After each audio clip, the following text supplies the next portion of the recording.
नमस्कार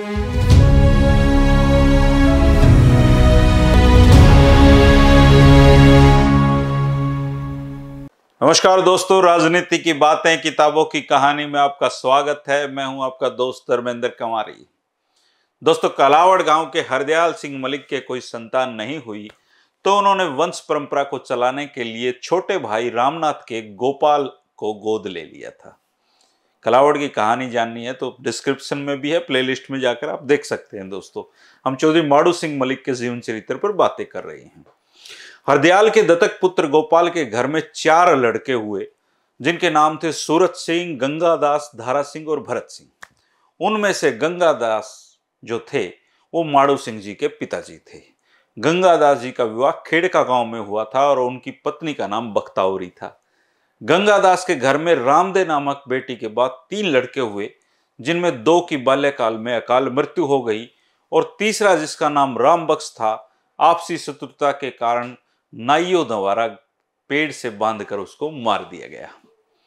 गंगादास के परिवार में कोई लड़का नहीं रहने के कारण साध परिवार में निराशा छा गई और कुछ समय के बाद गंगादास की पत्नी फिर आशावती हुई तो सास ने रूढ़िवादी विचारों के कारण अंधविश्वास का सहारा लेना शुरू कर दिया। भावी संतान को बुरी नजर और दुर्भाग्य से बचाने के लिए अनपढ़ और अंधविश्वासी प्रौढ़ाओं के प्रभाव में आकर गंगादास की मां ने अपनी बहू, जो माड़ू सिंह जी की मां थी, उसका जो प्रसव था वो गोठ में कराया, भैंसों के बांधने की जगह पे कराया और ऐसी जगह 1906 में माड़ू सिंह जी का जन्म हुआ। लेकिन माड़ू सिंह जी को हाथ में लेते हुए दाई भी अफसोस कर गई, क्योंकि बहुत पतला, छोटा सा, बहुत माड़ा बच्चा जन्मा था। यही माड़ू आगे नाम चलकर माड़ू सिंह के नाम से हमारे कहानी के चरित्र नायक बनकर उभरेंगे और नाम के साथ नाम जो अर्थ और गुण दोष हैं वो व्यक्ति का पीछा कहां तक करते हैं, इस संबंध में निश्चित रूप से कुछ नहीं कहा जा सकता। परंतु माड़ू सिंह के संबंध में इतना जरूर कहा जाता है कि 11 साल की आयु तक माड़ू शब्द ने सांसारिक व्यवहार की दृष्टि से उन्हें निर्बल भाग्य वाला जरूर बनाया। माड़ू सिंह जन्म के पश्चात 4 वर्ष तक ही उनकी माता की गोद में वो खेले और इसके बाद उनकी मां बीमार हो गई और 1910 में वो संरक्षित हार गई। एक नन्ही सी बच्ची भी वो छोड़ गई। संयुक्त परिवार होने के कारण माता जी की मृत्यु के बाद इनकी देखरेख 3 चाचियों और बड़ी बहन रामदे ने की। बहन मातृ वियोग को भूलकर भाई की देखभाल में रच बस गई और यही बहन फिर माड़ू सिंह का जीवन भी बदलती है, जो आगे हम जानेंगे। 4 साल तक माड़ू सिंह मातृ वियोग का दुख क्या होता है इसको जानते नहीं थे, परंतु एकांत में अपनी बहन को रोते देखकर आंसू उनके पहुंचते थे। 1913 में कलावड़ गांव में प्लेग की बीमारी फैली और बच्चों को इस बीमारी से बचाना आवश्यक था, इसलिए इन्हें चाची के साथ बच्चों को लेकर इनकी चाची जो है कुड़ल गांव में चली गई। चाची के गांव कुड़ल में कुछ समय रहने के बाद इनके पिताजी की ननिहाल मंढोरा इनको भेज दिया गया और प्लेग जब खत्म हो गया तो फिर इनको वापस गांव लाया गया और मई 1913 में गांव आने पर इनकी शिक्षा के संबंध में विचार किया गया।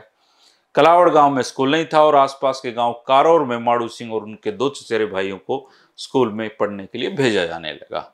कलावड़ गांव के बहुत सारे बच्चे जब कारोर पढ़ने के लिए जाने लगे तो गांव वालों ने जिला बोर्ड के अधिकारियों से मिलकर कलावड़ में स्कूल खुलवाने की कोशिश की। गांव वालों की कोशिश सफल रही, स्कूल खुल गया और अपने ही गांव में स्कूल खुलने के बाद माड़ू सिंह कलावड़ में पढ़ने लगे। जब माड़ू सिंह में 3री कक्षा में थे तो माड़े भाग्य ने फिर दोबारा उन पर अटैक किया और 1915 में उनके पिता की खेत में ही हार्ट फेल होने से मृत्यु हो गई। 4 साल की आयु में मां चली गई और फिर बाप चला गया। माड़ू सिंह तब तक पिता का अर्थ समझने लगे थे और जब छोटे थे तो रामदेव उनके आंसू पोंछ दिया करती या वो बहन के पोंछ दिया करते, लेकिन बाप जाने के बाद तो बिल्कुल, और अब तो समझ भी उनकी हो गई थी और दोनों बहन भाई एक दूसरे के गले लगकर रोते रहते थे। यही बहन जीवन भर माड़ू सिंह का साथ देती रही और दोनों ने अपनी जो जिंदगी है वो चलाई। दोस्तों, जिंदगी कभी रुकती नहीं है। जिनके माँ बाप चले जाते हैं उनके बच्चे भी तो पढ़ते हैं। सृष्टि का विधान है कि वो छीनता है तो फिर कुछ दे देता है। दादा गोपाल ने 1915 में ही माड़ू सिंह का विवाह कुड़ासी गांव के चौधरी अमर सिंह की पुत्री छन्नो देवी से कर दिया। वो माड़ू सिंह जी से 1 साल बड़ी थी। और इसी दौरान की एक घटना बताता हूं दोस्तों कि जिसका चरित्र कहते हैं ना कि बचपन से दिख जाते हैं, माड़ू सिंह के दादा गोपाल ने किसी आदमी को की खेती की जमीन खरीद ली थी और इस आदमी का लड़का माड़ू सिंह के स्कूल में पढ़ता था। दोनों की दोस्ती हो गई और बहुत बढ़िया दोस्ती हो गई। एक दिन अचानक माड़ू सिंह के मित्र ने कहा कि हमारी जमीन तो तेरे दादा ने बै ले ली है, उसको गहना करा दो तो हमारा भी 2 रोटी का जुगाड़ हो जाए। अपने मित्र की बात को गंभीरता से लेते हुए माड़ू ने अपने दादा से बड़ी सरलता और सहजता से कहा कि दादा, मेरे दोस्त के पिता की जमीन गहन कर दो, छोड़ दो उसको। दादाजी माड़ू की बात को सुनकर थोड़ा हैरान हुए और उसके पीठ थपथपाते हुए, बेटा खेलन कूदन की उम्र है, तू मौज कर, ऐसी चक्करों में मत पड़ा कर।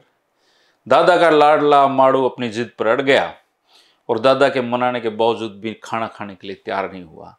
दादा को बात माननी पड़ी और फिर वो जमीन गहन हुई और उसके बाद उन लोगों ने उसको छुड़वा लिया। तब माड़ू सिंह ने रोटी खाई। लेकिन उस समय भी दादा पोता का इस तरह का प्यार होता था। 1917 में गांव से प्राइमरी करने के बाद माड़ू सिंह और उसके चचेरे भाइयों को जाट स्कूल रोहतक में प्रवेश दिलाया गया और जाट स्कूल का वातावरण आर्य समाजियों का बिल्कुल फल फूल रहा था। छात्रावास में रहने वाले विद्यार्थी अनिवार्य रूप से संध्या में सम्मिलित होते थे और इसका फल यह हुआ कि गांव में रहते हुए आर्य समाज का जो रंग चढ़ा था वो और गहरा हुआ हो गया था।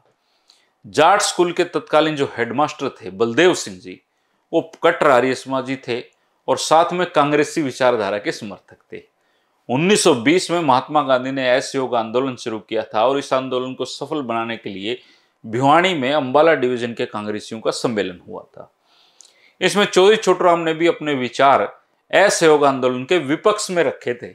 उनका कहना था कि इस असहयोग आंदोलन से हमें कुछ नहीं मिलेगा, उल्टे हम जो नौकरी लगे वो और छूट छट जाएंगी। जाट स्कूल के रोहतक जो हेडमास्टर थे बलदेव, वो भी सम्मेलन में उपस्थित थे, लेकिन वो असहयोग आंदोलन के पक्ष में थे।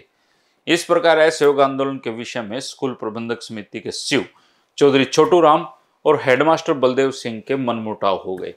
प्रबंध समिति के सदस्य 2 विचारधाराओं में बट गए।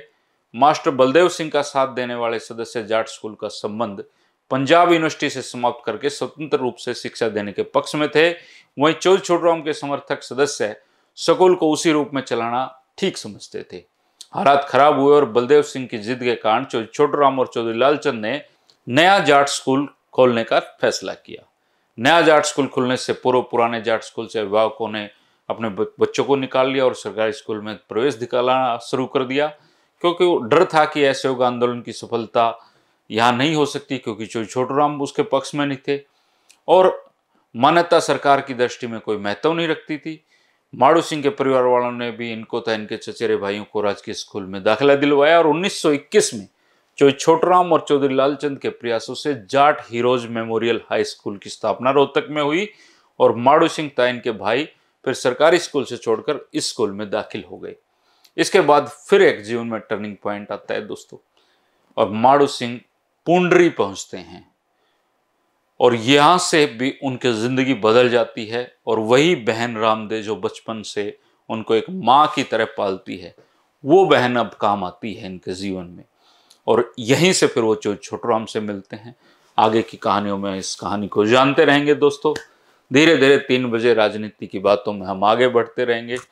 कोशिश यही है कि कुछ नया जानें, कुछ नया विचारें, कुछ ऐसा हो जो हमारा हृदय को बदले, मन को खुश रखे, कुछ अच्छे विचार हों दोस्तों। जो हमारा मस्तिष्क होता है ये कंप्यूटर के इनपुट आउटपुट डिवाइस की तरह होता है दोस्तों। इसमें जैसी चीजें हम फीड करेंगे, जैसे विचार हम सुनेंगे, जैसे विचार हम देखेंगे, जैसे आचार व्यवहार हम दूसरों का देखेंगे, हम वैसे ही हो जाते हैं। जैसी संगत वैसी रंगत दोस्तों। इसलिए अगर मोबाइल भी हाथ में है तो कोशिश करें कि कुछ अच्छा देखा जाए, क्योंकि इस पर कबाड़ भी है और इस पर कमाल भी है। फैसला हमें करना है कि हम कबाड़ देखें या कमाल देखें। कुछ अच्छा देखेंगे, धीरे धीरे हो सकता है, होगा ही कि हमारी अपनी जिंदगी में कुछ परिवर्तन आने शुरू हो जाएं। जब मैं ये हरियाणा की हिस्ट्री खोजना पढ़ना शुरू किया तो मेरे खुद के जीवन में बहुत बदलाव आए हैं दोस्तों, बहुत क्रांतिकारी बदलाव आए हैं। मेरे कई दोस्त तो मुझे कहते हैं कि तुम उम्र से ज्यादा मैच्योरिटी तुम में आ गई है।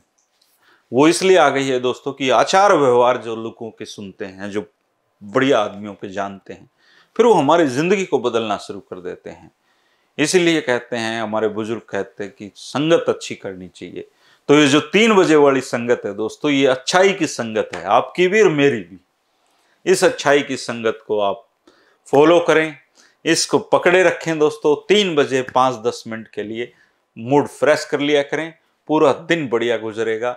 और जब कभी जीवन में उम्मीद होगी, जब जीवन में अच्छे विचारों की जरूरत होगी, तो ये फिर आपके आउटपुट डिवाइस की तरह आपके बाहर रिफ्लेक्ट करेंगे, आपकी पर्सनैलिटी में रिफ्लेक्ट करने शुरू हो जाएंगे। अब बेईमानी नहीं कर सकता कोई आदमी अगर वो अच्छे लोगों के साथ रहता है तो। इसलिए दोस्तों, जिंदगी है अच्छे से जीने के लिए, और कोशिश हमारी यही कि हम अच्छा कुछ करें। 3 बजे राजनीति की बातें, हरियाणा के इतिहास की कहानी, लोगों की कहानी, महान लोगों की जीवनी चलती रहेंगी। चैनल को सब्सक्राइब आपने नहीं किया तो सब्सक्राइब कर लें। मेरी एक मदद करना चाहते हैं तो कर सकते हैं। वीडियो को 5-10 लोगों को, जिनको आप जानते हैं कि अच्छे लोग हैं या अच्छी चीज़ें पसंद करते हैं, उनको शेयर कर दिया करें। बस इतनी ही मदद काफ़ी है। शुक्रिया। कल फिर मिलेंगे 3 बजे। नमस्कार।